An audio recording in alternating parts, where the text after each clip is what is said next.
fun. It probably wasn't that much fun for you two working through all those things, but it's very fun to listen to.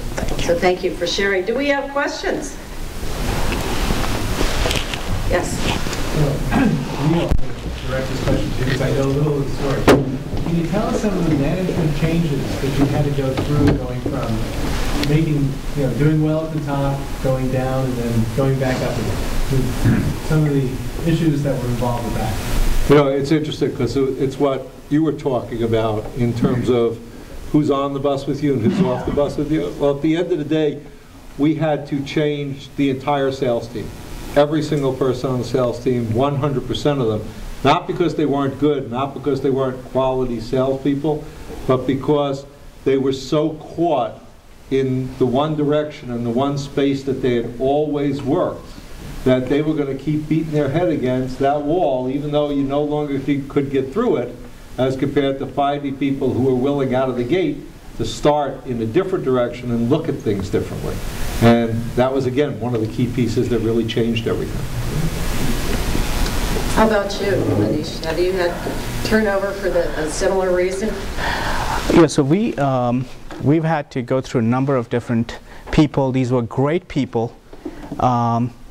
What I found was we brought in people from large organizations. They were great fit in the larger organization, but they were not the right fit for us because that was not the stage of our company. And I think what I didn't talk about is understanding the different stages of a given company and what skill set and resources to bring. So we looked at track record. They were great. What you really want is somebody who has been through the stage that you're going through right now and one stage above you, because they can see what you can't see, and they've been there before. So if you're bringing somebody who is 2 steps ahead, then they're too far. They can't come down 2 stages below.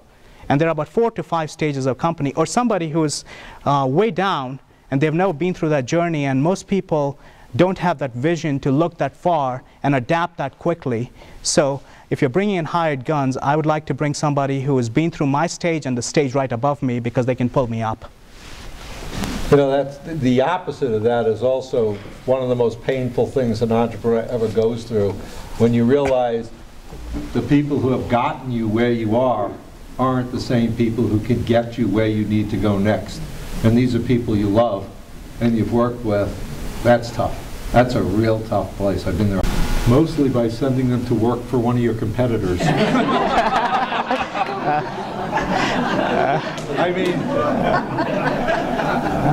it's really hard, but you see it as a company grows, and I think you've probably seen it, that negative energy can very quickly, as you were talking before, really disrupt the culture.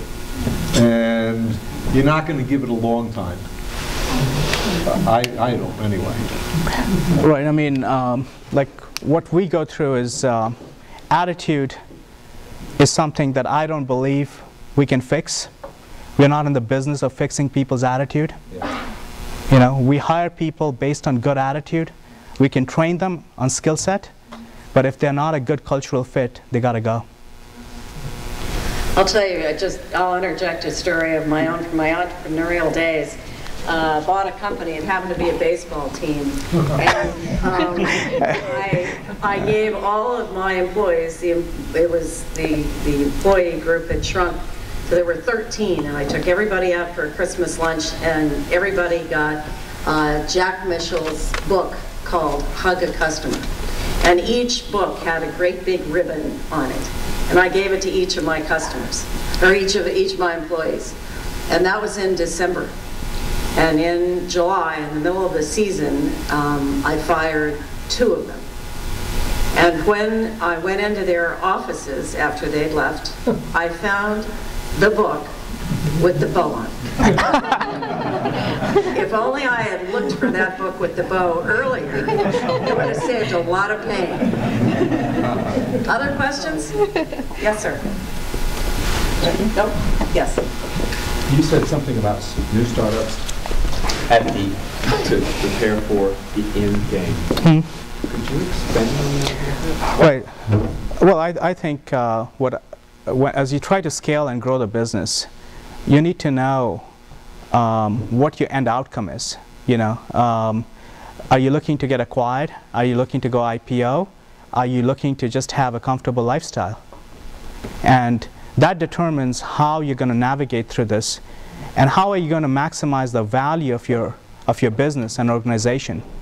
Those things play a huge role, especially if I'm not talking very broadly about like mergers and acquisition, or who's going to acquire your company, and how do you play in the ecosystem. So for example, you know, let's just say in my business, we are an e-commerce software company.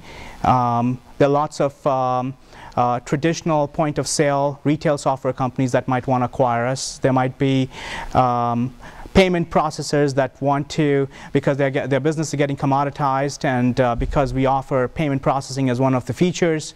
You know, so you have to really understand how you fit in, because, or say for example, you're providing a value-added service on somebody else's platform like Microsoft, where you become almost an indispensable. And a clear example is PayPal was indispensable to eBay, and that maximized their value. They couldn't live without. They had to finally acquire them at a huge premium.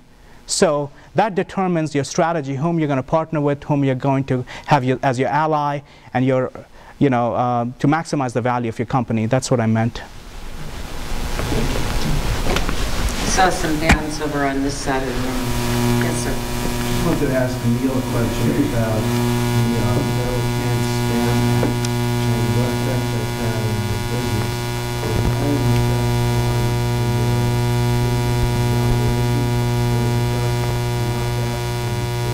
Yeah, canned spam is actually totally ineffective. And the reason is that email delivery is managed by the ISPs, and the ISP regulates. So the ISPs just make a decision. I'm going to put this in the inbox, or I'm going to put this in the bulk folder, right?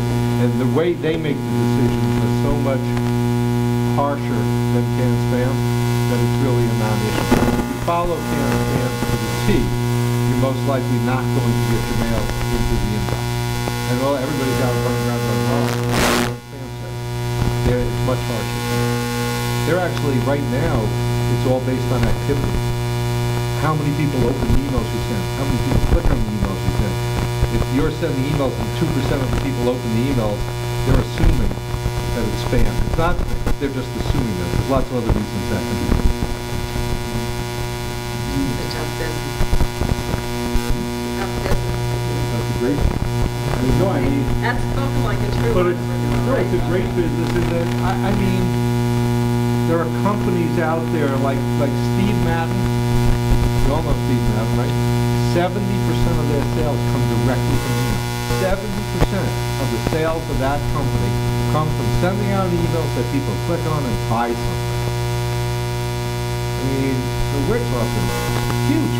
And the companies we work with, same kind of thing. Big companies where a huge amount of their revenue is coming from email. And one of the things that's interesting about that also is it's giving more life to direct mail now, because everybody went away from direct mail to email. And the beautiful thing, and you'll see it this season, is you're getting 3 catalogs in your mailbox instead of 50. They're generating a lot more revenue because people still like catalogs. There's less to read now, so it's, you know, it goes back and forth. Anybody else?